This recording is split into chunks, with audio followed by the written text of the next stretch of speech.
Well, folks, welcome to one more edition of Politics and Random. Egberto, Willies, your host. I am not sure what is happening, but we are on all channels except for YouTube. And I'm looking at the scroll. I'm looking at what we're doing right now, and I see that we are in fact sending data to all our streamers, both the Facebook, LinkedIn, Twitch, as well as Twitter and YouTube. But YouTube doesn't seem to be receiving the data. I think the problem is that YouTube, if you try to pull YouTube up, it's kind of slow today as well. So I am not sure what is happening with YouTube, but YouTube has been given problems all morning as far as getting things posted, etc. So I think YouTube may be having some issues. So please go to either Twitter, Egberto Willies, rather twitter.com/Egberto Willies, or Twitch or Facebook. But you can probably go ahead and let's start building up that Twitter thing. Let's see. It looks like, in fact, we streamed one this morning and that just showed up now. But it seemed like it's still having some problems getting into the stream. That is either a problem at YouTube or a problem at who do we use? Restream. I'm not sure who it is yet, but can't help, can't do anything. It's just going to really hurt our performance. But that's, you take the punches when you have to take the punches. Maybe it'll start streaming. It's still trying. Let me just let you know that it's still trying.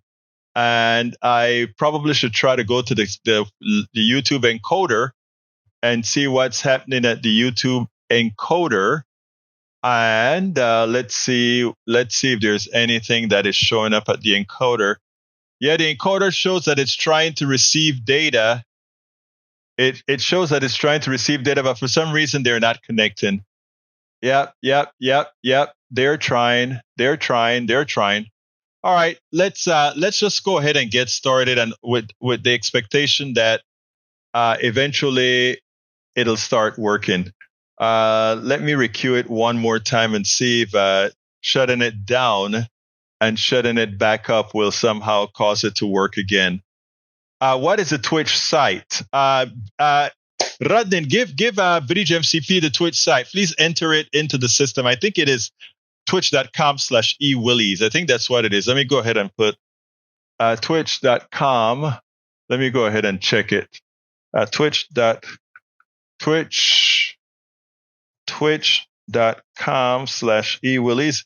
I'm testing it and then I'll put it in the feed if that's it. Let's see.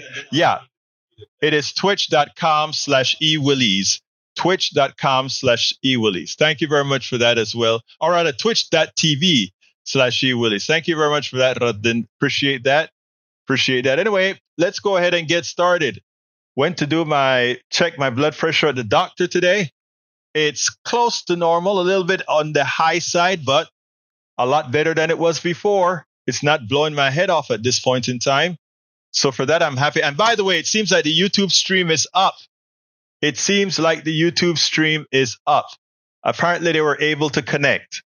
So we're going to get started in a minute. Let me just add that to our Daily Coast stream here, and then we'll be able to connect. I think it is up, and at least it seems like the data is going. Anyway, let's get busy. Look, how was your weekend? I trust everybody's had a good weekend. Let's hope you had a good weekend. There you go. Melanie is on the YouTube stream, so it did come up. But I need to get some more info on it. Anyway, let's go ahead and get busy. Today's topic is Senator Tim Scott bullies this week with GOP lies, how workers can start winning the class war. All right. Let's first salute everybody. Melanie Keelan from Barcelona, Spain is in the house. Paul Fleming from Powder Lane, Georgia. Georgia. Eric Hayes from Atascocita, Kingwood. E2247 from all over. Bridge MCP from Binghamton, New York. Michael Rudnin from Brooklyn, New York. We also have the one and only Yvette Avery Harrod from Atlanta. Yvette Avery Herod from Atlanta, Georgia. Lee Grant from Montgomery County. Paul Fleming, I called it. Powder Springs, Georgia. Thank you for that, brother Fleming. Let's see who else we had. If I missed anybody, I hope I didn't miss anybody. But anyway, let's go ahead and get busy. I have a video to play for you. Yesterday, I was extraordinarily upset. I'm very upset after watching This Week and Tim Scott on This Week. And what I want to do, I'll read the comments after I play this. I want to play this, a fairly long thing that I did because I wanted to make sure and do it right. So what I'm going to do right now is load her up. If I can find her, I'm going to load her up. And we're going to start with this ridiculous interview on This Week.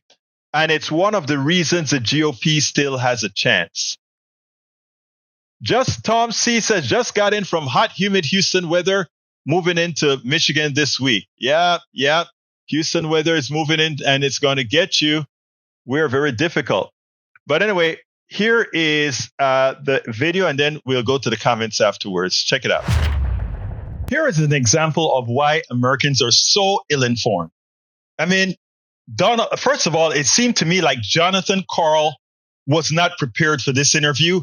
He came to ask about bump stocks and what Senator Tim Scott came to do was to lie to the American people. And in Jonathan Karl's single focus on bump stock and not seeing how Tim Scott came on to This Week to completely take over the program and use them as a platform to lie and mislead Americans, it is a complete malpractice. It is journalistic malpractice, what we're going to see here. Check this part out, and then we'll take it on the other side. I want to start with the Supreme Court's decision on Friday, overturning an executive action by President Trump to ban bump stocks after they were used in what was and still remains the deadliest mass shooting in American history.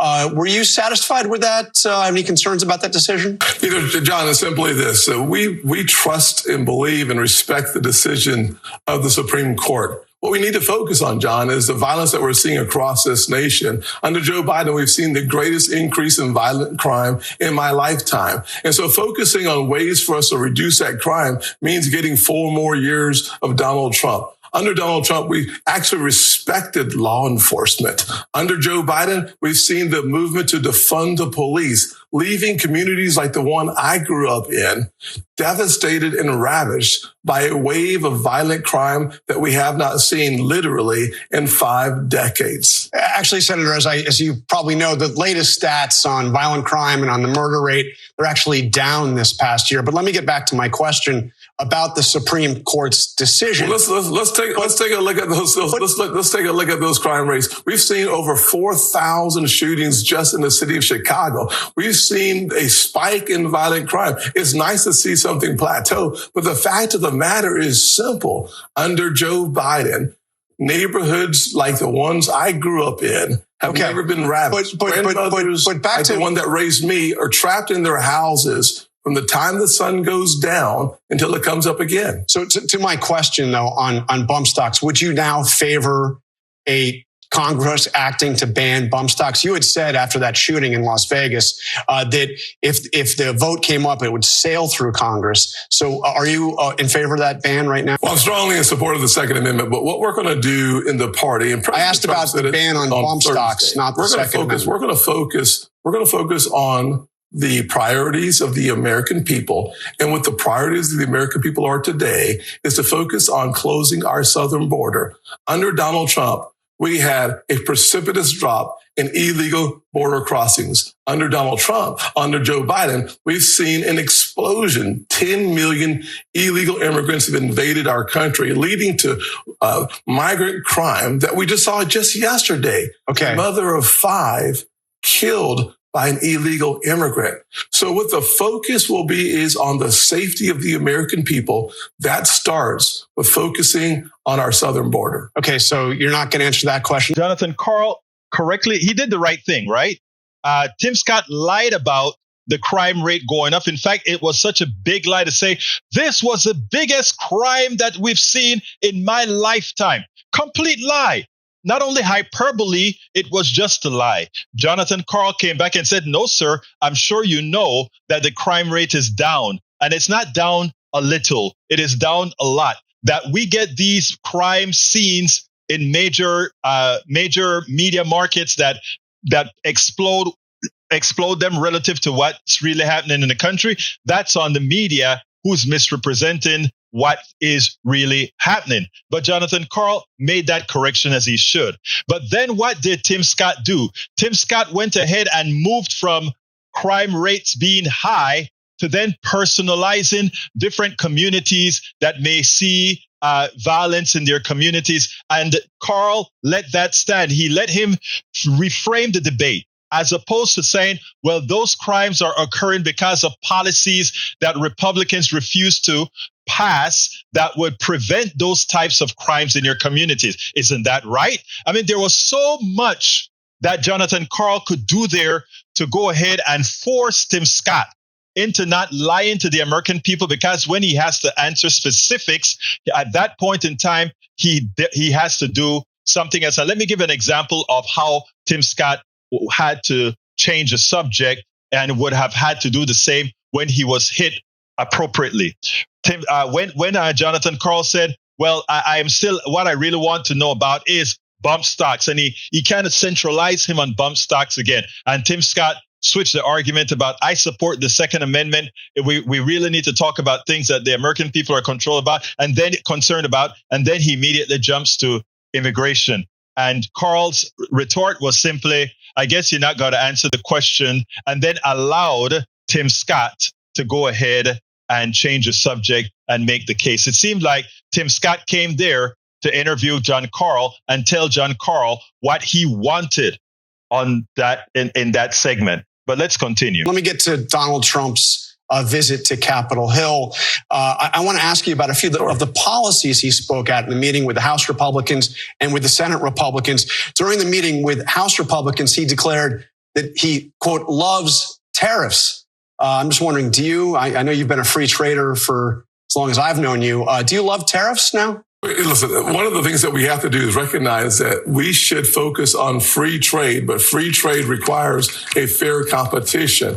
When you have China literally lying, cheating, and stealing our intellectual property, yes, tariffs create headwinds that actually levels the playing field. But more importantly, what we need is a president who understands how to fix our broken economy today. And Donald Trump led us to the strongest economy we've seen in the last 50 years. So it started with the Tax Cuts and Jobs Act that lowered rates and made us more globally competitive. So let me ask you about, absolutely steals our intellectual property, and that's devastating. We have to have that. So let me ask you about one of the specific policy ideas he floated while he was in Washington. He floated the idea of raising tariffs high enough to be able to eliminate all of the income that comes in from income taxes. Is that, I mean, by some calculations, that's a 70% across the board tax on everything imported in the country. Some other estimates, it's nearly 100%. Would you favor a policy like that? Replacing the income tax with a massive new tariffs on everything coming into the country? John, I wasn't in that House meeting. I was in the Senate meeting. But what I can tell you spoke about during the time of the Senate is actually exempting taxation on tips. The working class coalition that is now supporting Donald Trump is supporting Donald Trump because they know, looking back over his 4 years, they were better off under Donald Trump. Their wages went up. Their taxes went down. They had more spending power. Under Joe Biden, we've seen the exact opposite. Their wages, frankly, have gone down. Costs have gone up, and they have less spending power. And so what we talked about during the meeting with President Trump is the importance of focusing on the actual working class exempting tips is a great idea, followed by more tax cuts that actually generates more revenue to the Treasury and more money in the pockets of the average family.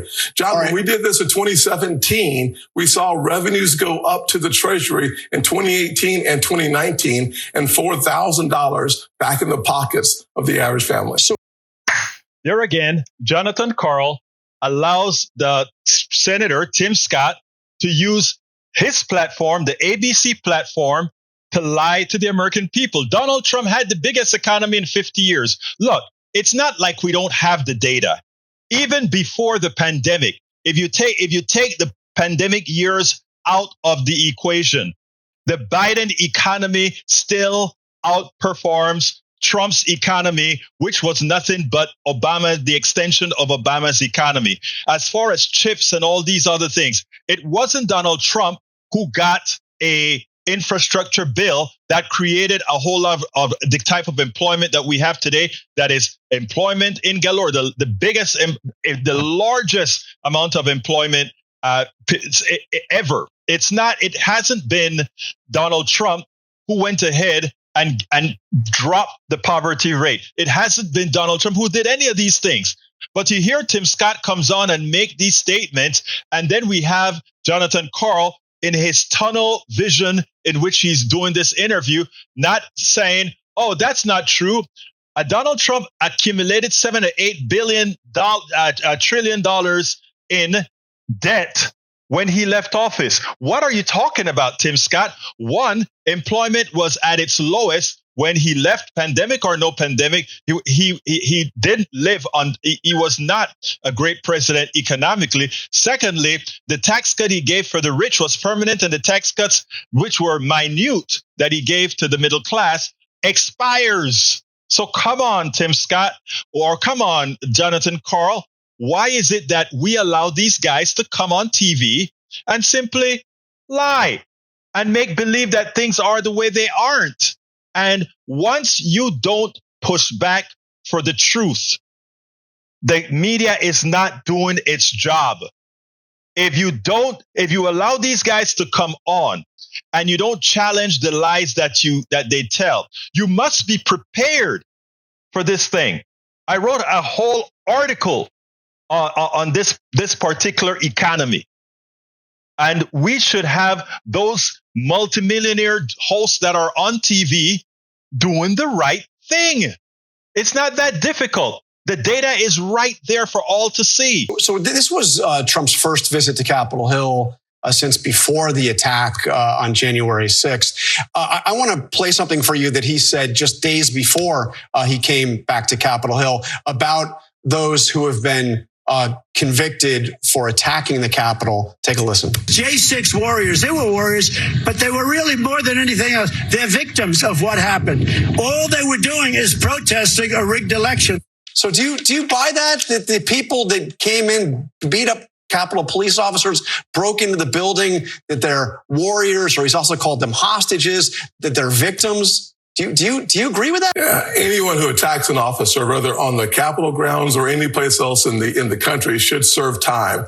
The question is, for those nonviolent folks who sat outside, who actually simply protested or came into the Capitol because the doors were open, who created no crime, no challenges, those folks today sit in crime in pre-trial. That's a devastation. Some of those have been in pre-trial incarcerated for longer than the sentence attached to that crime. But let me say simply, John, the greatest threat to democracy today is Joe Biden. It started back when he became president. We saw a botched Afghanistan withdrawal where 13 Americans lost their lives. We've seen a wide open, insecure, unsafe southern border with sleeper cells likely in our country, over 100,000 Chinese nationals crossing our southern border. Men from Yemen, Iraq, and Afghanistan now populating our country. Senator, the 10 million illegal immigrant invasion. Okay, Senator, the day before that violent mob attacked the Capitol, you put out a statement explaining your decision to certify Joe Biden's election victory. Do you stand by that? You were not one of those that challenged the results. You voted to certify Biden's election victory. Do you stand by that? Certainly. I will stand by that decision and the next decision to certify the fact that Donald Trump will be the next president of the United States. November 5th, the day of reckoning is coming. The early ballots go out in places like North Carolina starting in September. We're going to focus on making sure that we use every tool in the toolkit to make sure that this election results are clear and profound, and that the American people get 4 more years of low unemployment, low inflation, high enthusiasm, and a president respected and sometimes feared on the global stage. That president will be Donald Trump. All right. And then very quickly, we're just about out of time, but you had said that Mike Pence absolutely did the right thing when he defied Donald Trump's demand to not certify that election. Do you still stand by that Pence absolutely did the right thing on January 6th? The Constitution is clear. What we're trying to focus on is how do we make sure we get 4 more years where the American people, particularly kids like me, growing up in poverty, have the best future we could possibly have. Senator Scott, thank you. Of the American dream. Senator Scott appeared on This Week with a mission. His mission was to lie to the American people. His mission was to walk over the host. His mission was to completely disregard any statement that the host or question that the host had for him and change that into what he wanted to tell the American people. And you know what Tim Scott did? Tim Scott did a great job of telling the Americans a whole bunch of lies. He got a great job in telling Americans that somehow they were better off under the Trump administration than what we're getting under the Biden administration. Look, what has occurred under Biden is not the best. What had occurred under Trump was actually terrible, even before the pandemic. But we have short Americans in general. The corporatocracy takes advantage of their very short memories that somehow they don't want to feel the pain, the remembrance of what occurred under a pandemic, the difficult lives that we have, the lives that we had that were difficult because of what Trump did. And I tell you, I don't know who the advisors are in Washington for the Democratic Party, Democratic candidates, but we should tell the truth. And the truth is the pandemic worldwide got as bad as it did because American leadership was not there. We had leadership for every single potential pandemic prior to Donald Trump. We didn't get an Ebola epidemic in the United States. We get an H1N1 epidemic in the United States because we mitigated it. And because we mitigated it, you didn't hear about it. You didn't get hundreds of thousands, millions of people dead because we had a president that did his job, her job, to make sure these things didn't happen. Donald Trump failed, and it cost millions of people their lives. So he failed at the pandemic. He failed at having a sound economy. Remember, his economy was built on a tax cut that blew up the budget. And not only did he fail there, he failed on creating a pathway for these people that he's claiming were doing better under him. Let's be clear now. Black unemployment has been better under Biden than under Trump. But I don't even know that is the metric that we need to measure. We need to measure the metric of totality. And when we look at what's in the pipeline, the CHIPS program that's going to bring back manufacturing to the United States for building chips, that brings back a lot of our supply chain that they screwed up. The corporatocracy and Trump's ilk screwed up, bringing that back into the fold. That is what we're talking about. For the American people who are contemplating the potential, the possibility of voting for Donald Trump, be careful what you're doing. Because, look, most people are going to be fine. Most of the people doing what they do are going to be fine. They're going to be telling you just support Trump and things are going to happen. You support Trump at your peril. You support Trump, and the lies that he tells, because it cannot come to fruition, will screw the working class. Beware. we spend a lot of time deconstructing the news, trying to parse it into a form that everybody can understand. We try to find those little nitpicks where it flies above the fray, etc. If you really like these videos that we do, I want to ask a big favor. Please go ahead. Number 1, subscribe to our channel. And number 2, please join if you can. Thank you so kindly for watching. Keep watching. Please remember to share. We must populate the entire internet with our progressive message, a message that we know is what most Americans say that they want. So help us, please join. Here is an example of why Americans are so ill-informed. I mean, absolutely join. Anyway, folks, let me get to the. I tell you what I'm going to do first. I'm going to go to E2247, who brings us his daily stats. So day 255 since 7 of October 2023, at least 37,347 Palestinians killed, 546 persons more than day 245, at least 85,372 wounded, 1,692 persons more than day 245, 122,719 casualties. I am doing this not just in honor of the work E227 does for this, but because we can't let this leave the headlines as it's currently starting to leave the headline. A lot of people continue to get killed. A lot of people continue to be maimed. A lot of people continue to suffer the savagery of genocide by Benjamin Netanyahu and his ilk. Continuing, 122,719 casualties equal 481 people per day of estimated 5,385 12 West Bank and Gaza Palestinians. That's equivalent to what again? That is equivalent to an American population of 7,670,843. We ought to be cognizant about that. And it's our bombs that's doing a whole lot of that killing. Let's be cognizant about that. Michael Rudden has some little inserts in there that's worth reading. Very important. Because while Brother went ahead and said that Lee Grant says that, yeah, most of the crimes are committed with, the killings are committed with handguns. Brother Rudnin came up with some interesting statistics on what's happening now. The other thing also is a high-powered AR-15. The damage that it does to one's body is a lot more than handguns, etc. So you want to know why we are centralizing on AR-15? Look, I would centralize on the whole damn thing, right? I would make guns as difficult to get in America as it is to get in any other civilized country. It's only in an uncivilized country that you give people the probability or give them the option to go ahead and murder. But what can I say? That's only me. Carl Scott is in the house. He says Tim Scott is a born-again liar, like his hero cult leader, Donald Trump. Well, you see, he's doing everything to become Donald Trump's vice president right now.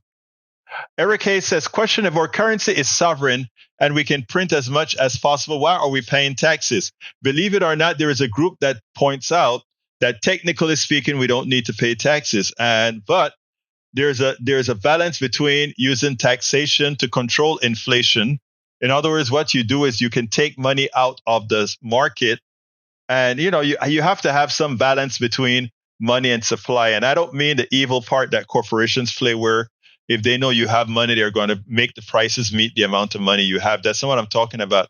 I'm talking about we have to revamp the entire economic system to reflect that with a sovereign currency, we can stop. Here's what I'm saying.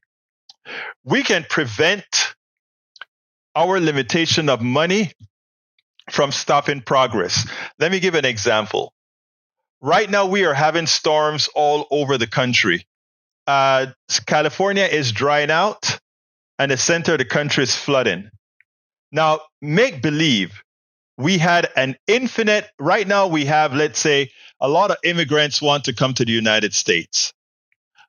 We could make America a panacea. We have probably reached a certain tipping point with climate change. We can't just say sit back here and die. We have to do what's necessary to mitigate climate change, to get on the other side of the equation. But in the interim, think about the great things that we could do. We could build canals If money was not the limiting factor, if we have labor and we have the will, the only thing that stops us is an economic system that doesn't know how to connect labor with the job that needs to be done. As an engineer, I always think about the problem and the solution and what's in the middle to connect the problem to the solution. And that is what our economic system fails royally at doing for one reason. And the reason why is capitalism says, if the capitalist, the few people that controls capital, if they can't figure out a way to just make a hoard of money on something, they don't do it. That is why certain diseases go undeveloped, unserviced. That is why we can't build certain kinds of infrastructure that we need. So believe it or not, Eric Hayes, I know you said it sarcastically, but there is something to that statement. I'm not going to go any further into it. Let me get to other reading here. Let's see what else. I'm scrolling down. I may miss some of your stuff. If I miss it, just throw it in the bottom of the scroll. Persuasive Barrier says, I forget if you've talked about 2,000 mules being pulled for lies, but have you spoken about the doctored video to make Biden look like he was wandering off? It is so pathetic. If their guy was so strong, they wouldn't have to try to make Biden look weak. And that is a funny video. It's funny because Biden walked off from the crowd of presidents to talk to some paratroopers, military guys. So he just walked off. And the way Fox News cut it is they simply showed him walking off, seeming to talk to nobody as he was talking to the infantry guys or whatever these guys were. But it was so blatant, and Fox News, a news channel, played it. It proved to you that Fox News is not a news channel. Thanks for bringing that up, Persuasive Barrier. Rodnin, maybe if you can find that clip on Twitter while I'm talking here, I may be able to play it for people to see the two sides. If you can find a clip with two sides, that would be great. You know, Rodnin is our resident researcher. All right, what else we got here? Paul Fleming says, I don't think GOP women actually fathom the danger they put themselves in voting for the grifting orange blob and the GOP. The overturn of Roe, the attempt to eliminate no-fault divorce, the GOP is showing women's now that they will be relegated to property if they take over and Project 2025, or as I like to call it, Gilead game plan, is implemented. Ripping away the right to control your body is only the beginning. People will call me alarmist, but hear me out. We don't have to call you alarmist. We just have to finish reading Project 2025. I have it on my website. I haven't got through not even 10% of it yet. But, you know, following what the Republicans have wanted for a long time, it's just a central location for all the proposals that they've ever had. Let's see. And they think that if they get unified government, meaning the executive state or executive control by Trump, the Senate and the House, they can go ahead and do all the evil that they want to do. All right. Let's see what else we've got here. Let's see. Michael Rodney says, Marxists provide. I'm not sure what to do for the mass shooting problem that we have. We have more guns than people in the country with a small number of hoarders owning arsenals. We could pass universal background checks for new gun sales to make sure peer-to-peer sales and gun shows are included, but that would have an impact on gun deaths over a decade. We could restore the 1990 gun assault weapons ban, but again, unsure how that would impact the deaths. We could promote red flag laws to confiscate guns. Look, we just need to have, I'm not going to read any more of that. We just need to change our morality. Again, we like to think that we're more moral than we are. Okay, I am ashamed I voted for Biden. What a choice we got in November 5. Genocide enabler or genocide celebrator. Bad grief. I hear you. You don't need to be ashamed for a vote. E2247, hear me out here. Don't be ashamed. We have two lousy choices, but one is a terrifying choice. We have to go with the less lousy choice. Since I'm at 40, yes, Vrij, I got your messages. And what I want to do is I want you to call in about 5 minutes, Vrij, and let's talk about the message, because it is imperative out of your voice more than anything else that we hear that message. So Vrij MCP, I'll be waiting for your call in 5 minutes. Vrij, let's see, Michael Rudnin, Marxist for let's continue here. Let's continue. Let's see. Let me continue scrolling down. Why are comments getting removed? I am not sure. I didn't know comments got removed. Vrij, are you monitoring that to see what's happening? Egberto should talk more about Trump's plan for our border. He wants war powers to start his own Gaza-like conflict. Persuasive Barrett, I listen to whatever you have to say, to whatever my audience has to say. So if we need to talk about that, we should. Michael Rudden says, why do we need taxes when we can print money? That viewpoint misunderstands how MMT economics works. You can only print money equal to the excess of goods and services. And that's the magic that Rudden just said. If you print more than you have available goods and service, meaning to exchange, that money in effect will start competing for the services, causing the prices to rise. And that will give you runaway inflation. That's just the mathematics of it. But there are two things that gives you inflation. One is benign, or neither one are benign, but one is evil.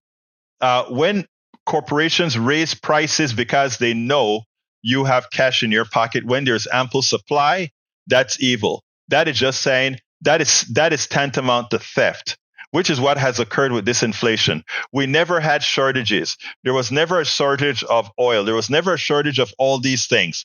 They just made the prices higher because people had the money. Nothing, no other reason. And they just took your money. Let's see. Carl Cox says, Egberto, our economic system favors only the mega rich. That is true. If politicians can't make money a bribe, they don't want to fund it. Fox News is a propaganda. That's true. All right, let's see. Egberto, you can't legislate morality. At best, you can legislate paths toward equity. And I think that's all that we say. We don't want to legislate morality. But what I'm saying is there are a lot of people much more intelligent than you and I who could devise a system that, maybe while not perfect, has the ability to prevent the grand theft of the working class. I am sure that there is a system out there that can do that. All right, Bridge MCP, give me a call. Let me pull that up as well. 281-823-7747. Again, Bridge MCP, I await your call because we want to discuss the potato famine. Give us a call. 281. Let me get that on the screen if I can, because I think what you showed us there, Vrij, was so damn important. But then again, you always show us very important things. So give us a call, 281-823-7747. Let's get to Vrij's piece here. All right, until Vrij calls in, let me continue reading. AI will do better. I'm not sure what you're talking about. Michael Rudin says, Lee getting all our citizens out of poverty, making sure we have clean environments to live, and treating both minorities and women with respect. And that is correct. And good afternoon, Bridge MCP. How are you doing this afternoon, my dear friend? Hey, guys. Oh, all right. It's a little hot up here. It's 102. You got to be kidding me. You guys, but wait. Are you serious? Are you serious? It's 102 it's 99 with the heat index, 102. Tomorrow 106, then 8, then 9 by Thursday or something. Oh my God! I didn't know that could happen out my there. My air conditioner's like, oh, what a heat wave! Oh my God! All I do is get up in the morning, give the birds water, go back in the evening, give them more water. Even last night, I don't know if it was a fox, but one of them jumped up and go on my bird bath and flipped the whole thing over, and it's heavy. I could barely pick it up and flip. Oh my God! I must have been taking a bath. Oh my God! Anyway, yeah. You just posted that? Did you see the message before that? Yes. Let me get to the message before. Let me take this off the screen first. That's a good one too. That's a good one too. Right, but actually, let's start here. Tell us what you wanted to do when you send me those two messages, because it's very, very important. Tell us a story. So let me first introduce you. Wait, hold on. Let me first introduce you, because this is going to be a blog. Folks, calling in today, we have Bridge MCP, who is a great supporter of politics done right, a supporter of the rights of everybody. She sent me a message that I wanted her to explain why she sent this message. It's on the screen. I want to read the caption. It says, rotten potatoes and seaweed or even grass properly mixed afforded a very wholesome and nutritious food.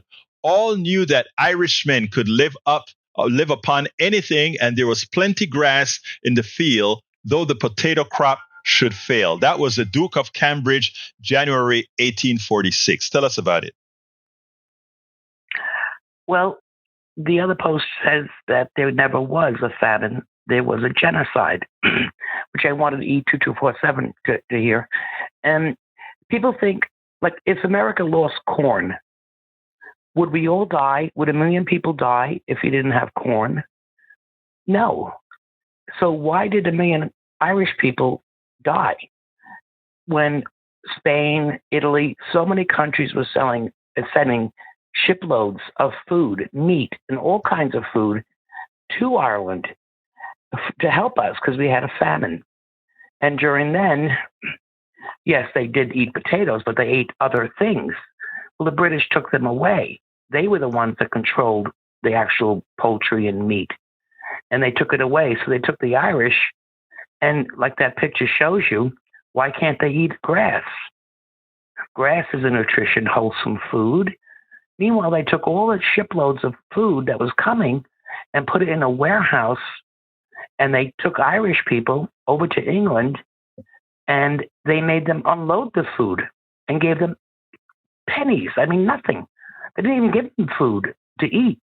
And they had to unload the food, and that was given to the British. It was not given back to the Irish. They killed them. That's why so many Irish left and came to this country, if they could, living in the bottom of a ship. Half of them died. But that's why they came here.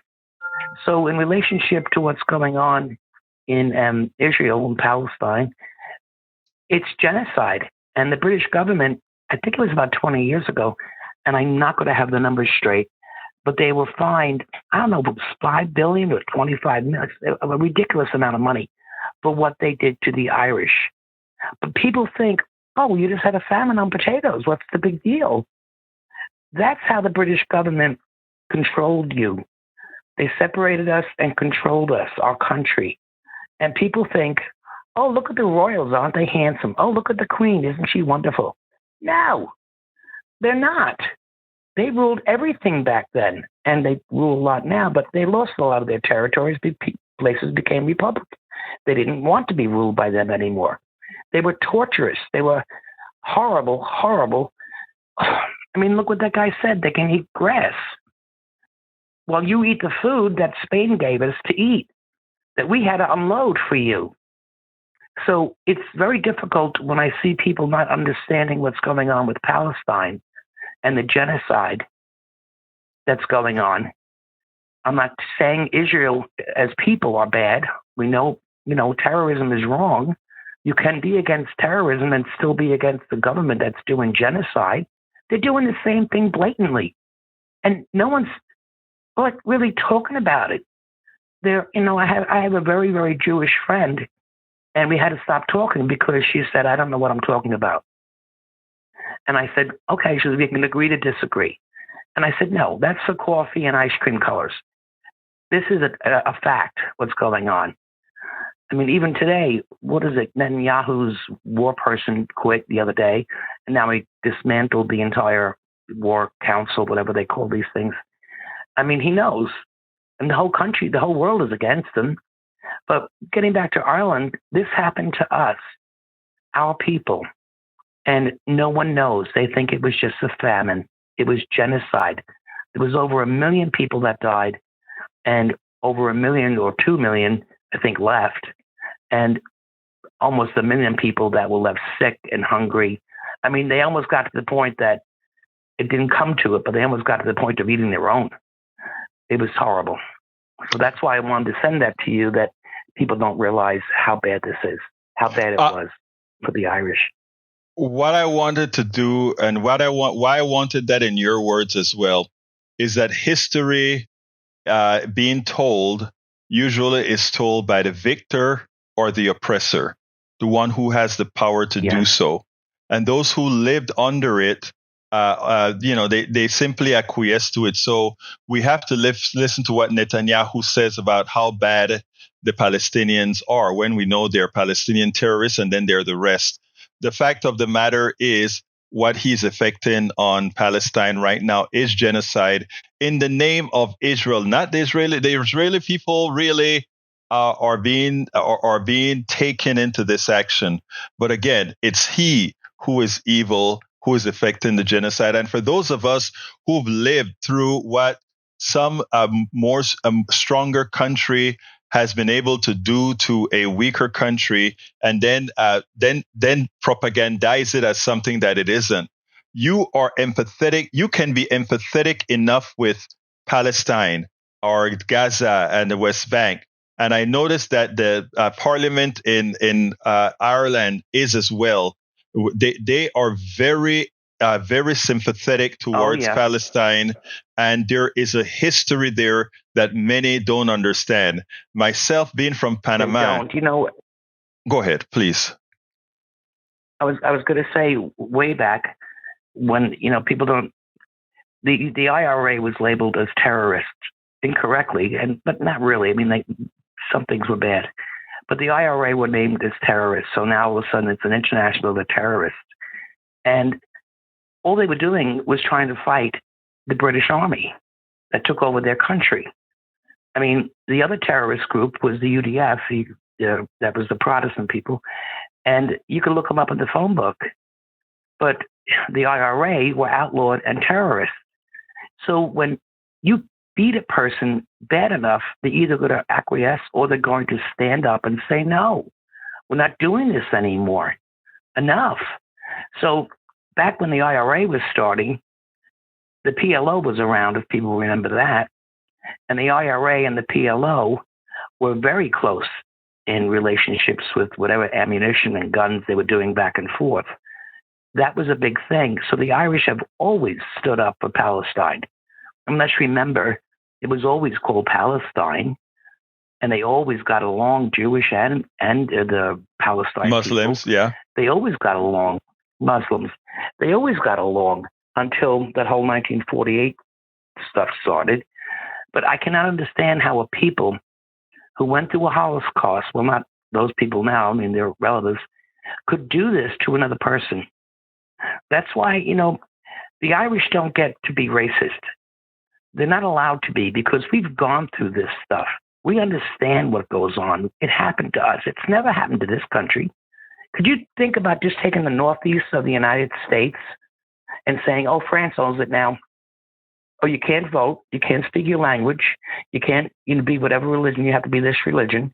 You don't have jobs. You can't do this. You can't do that. And the rest of the country just sit by and be like, okay. That's what happened. And like my grandfather, he worked on the Titanic.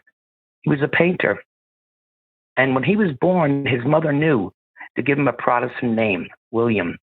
And they gave him a Protestant name so he would fit in.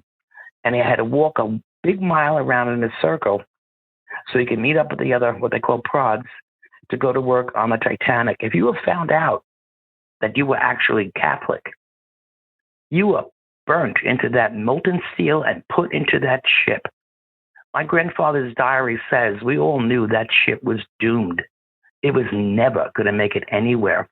And anybody who worked on that ship was given a free ride to England on their first, before the voyage, the maiden voyage. And my grandfather wouldn't go. He was like, I'm not stepping foot on that thing.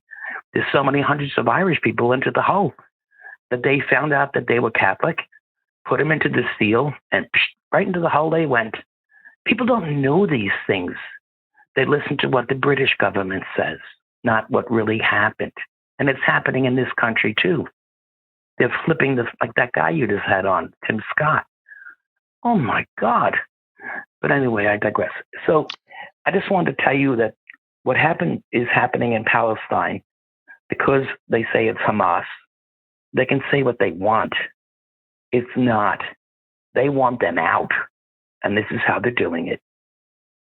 You know, it is amazing because powers work the same no matter who it is. And that is one of the reasons why, as you can see, even the United States doesn't have the moral authority to really bring down Netanyahu.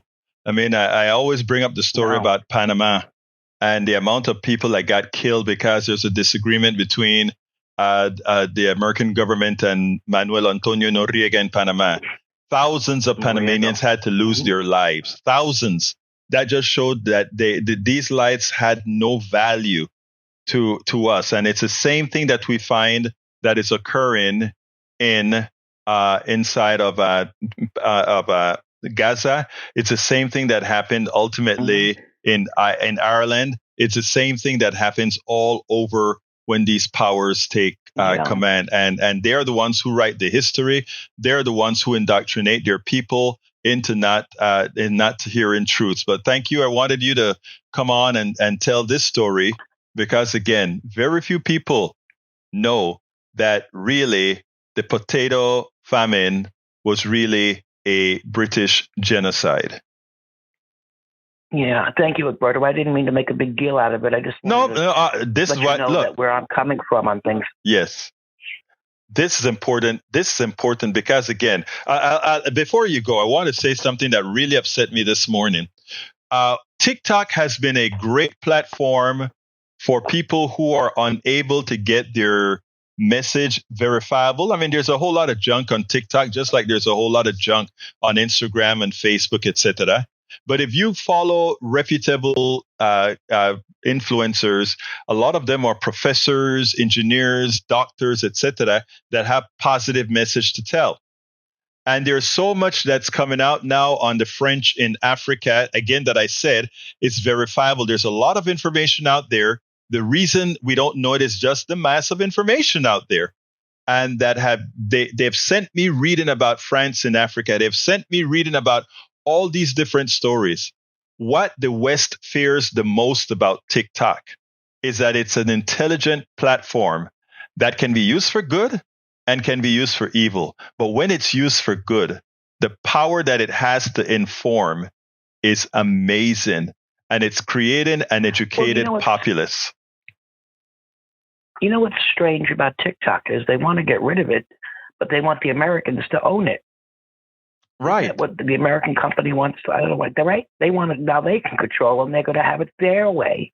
I mean, if anybody is smart enough to actually read and comprehend and not repeat themselves constantly the same crap, if they read and go through, I have a brief of the Project 2025. If you're okay thinking that's a Christian moral doctrine, there's something seriously mental with you. Because even the people who are extreme right are going to be hurt by this. Mm-hmm. And they don't even get it. It scares the hell out of me. That's because they're not reading. Now, if you have, do you have the brief in PDF form? Yeah, I do. I spread it all over the place. Okay, you should just drop me a... No, it's not a PDF format. I don't know if it's PDF, but I do have the brief of it. Just put a link. Just like you sent me the other stuff. Put a link in there. I want to see how it compares to the one that I posted at my site. But it is important. Yours is the whole PDF. Yes, it's a whole PDF. Now it's interesting, folks, because what Bridge is saying is very important, and it's something that we better look out for.